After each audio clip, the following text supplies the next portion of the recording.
近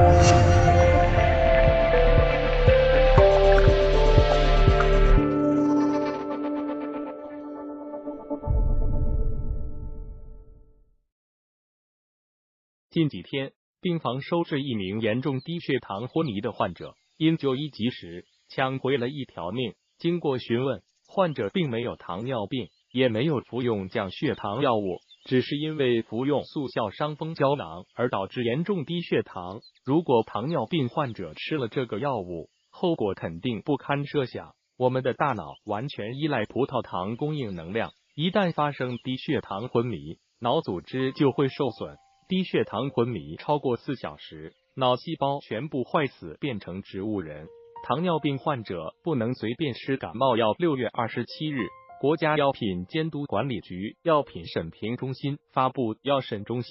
关于征求含可待因类感冒药说明书修订要求意见的通知》，拟将含可待因或氢可酮的阿片类感冒镇可处方药的适应症范围限制在18岁及以上成人。从这点看，感冒药是不能乱吃的，对于糖尿病患者来说更是如此。有些感冒药导致血糖下降，下面咱们就一起学习哪些药物会引发低血糖。糖尿病患者感冒应该怎么办？含对乙酰氨基酚的药物不要吃。很多常用的感冒药里含有对乙酰氨基酚，代表药物有速效感冒胶囊、快克、日夜百复宁、泰诺等。糖尿病患者食用上述感冒药物时，容易导致低血糖，因为对乙酰氨基酚扑热息痛是非那西汀的体内代谢产物，可通过神经调节引起外周血管扩张、出汗而达到解热的作用。目前国内解热镇痛药中，大多数含有扑热息痛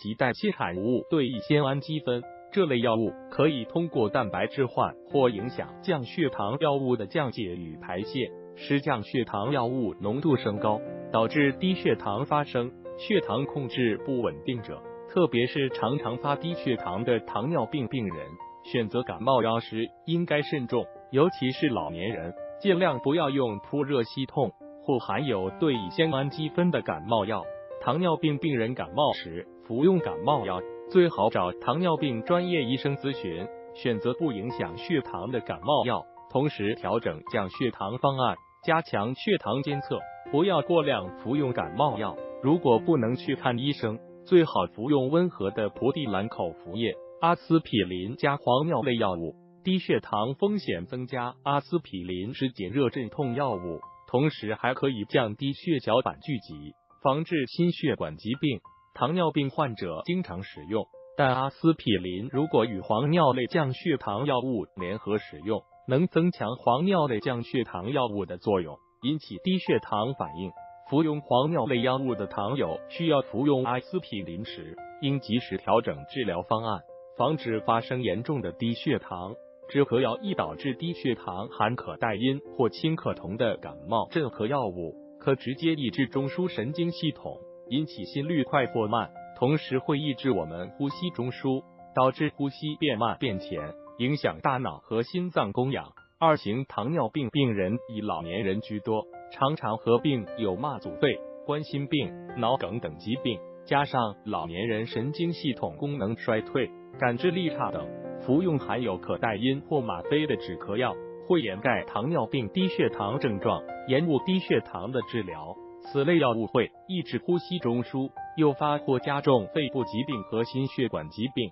所以糖尿病患者应慎用这类止咳药物，如强力枇杷露、枇杷止咳胶囊、可喘宁片、哮喘丸、可喘舒片、克咳片、消咳颗粒、止咳胶囊、定喘止嗽丸、人参保肺丸、咳痰合剂、固肠止泻丸、小儿止泻片等。这些药物中含有吗啡，会抑制低血糖反应时的神经反射，使低血糖发现之后，血糖恢复正常时间延长，加重低血糖症状。因为你自己不是医生，不知道怎么去选择用药，而目前我国大多数药店的工作人员只具备中专学历，没有接受良好的医学教育，医学知识不足，所以千万不要自己去药店买药吃。咳嗽的糖尿病患者去医院就诊时，先要了解自己的心肺功能，在就诊时如实的告知医生，不能隐瞒病史，以便于医生在处方时全盘考虑，制定最佳治疗方案。服药前要详细询问医生，搞清楚药物服用的方法和剂量，不要随意加大剂量，防止低血糖发生。如果不能去医院，可以服用苏黄颗粒止咳。感冒合并感染，抗菌素不能随便吃。普通感冒多为病毒感染，无需抗菌素治疗。但是糖尿病患者多机体抵抗力差，常因为合并感染，需要降血糖药物与抗菌药联合使用。而有些抗生素容易引发低血糖，青霉素类、绿霉素类可协同黄尿类药降糖作用，主要阻止黄尿类药物与血中蛋白质的结合，使黄尿类药在血液中的游离浓度增加，从而增强降糖作用。喹诺酮类可能与促进胰岛素分泌有关，还可使黄尿类药物的血药浓度升高而发生低血糖。磺胺类药物血浆蛋白结合率较高，可以与降糖药竞争血浆蛋白，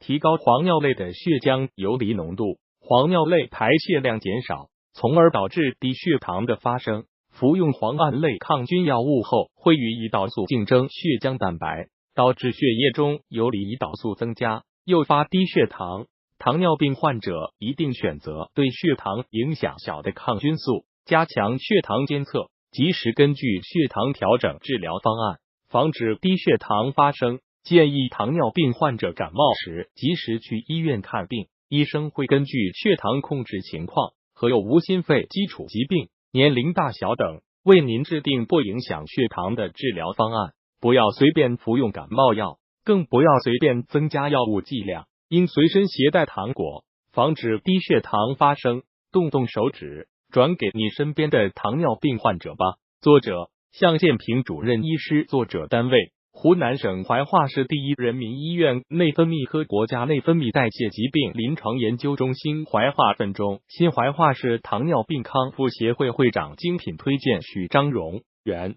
中国人民解放军第306医院糖尿病基础知识100问。徐岭林，北京协和医院。如何驾驭胰岛素，达到最佳控糖效果？糖尿病只有杂志社破解餐后高血糖食物血糖生成指数。糖尿病只有杂志